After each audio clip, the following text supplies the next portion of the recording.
Assessore Vito, stando a quanto abbiamo sentito oggi, siamo a metà dell'opera. Il nuovo depuratore di Servola sarà messo in funzione probabilmente entro la metà del prossimo anno, ma la notizia che ci giunge oggi è anche che tra qualche mese cesseranno di esistere le ragioni di infrazione europea.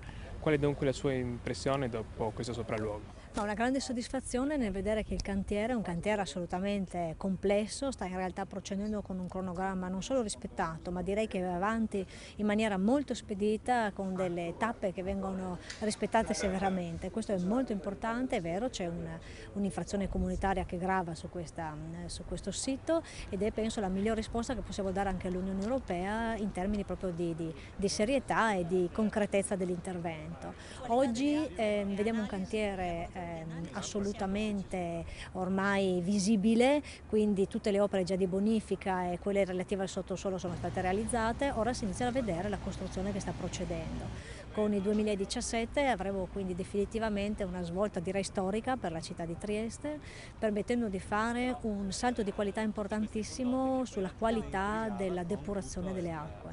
Come ho detto in più occasioni, per me è una grandissima soddisfazione, è stata questa la primissima grande opera che ho sbloccato nel momento in cui mi sono insediata all'assessorato all'ambiente. C'erano delle complessità prettamente amministrative e burocratiche che avevano insomma un po' rallentato, ecco, l'avvio di questo intervento.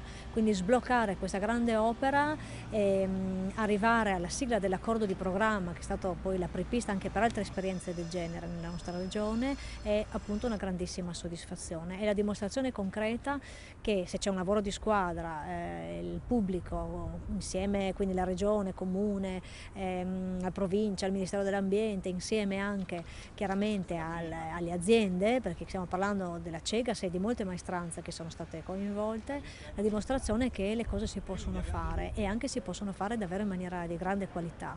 Ritorneremo sul cantiere, guarderemo e seguiremo con molta attenzione i passi prossimi in modo da seguire passo passo questo lavoro, perché è un lavoro che riesce perfettamente a dimostrare cosa vuol dire sviluppo sostenibile, quindi una grande opera che serve all'ambiente a migliorare nettamente la qualità delle acque e allo stesso tempo è una grande occasione di lavoro.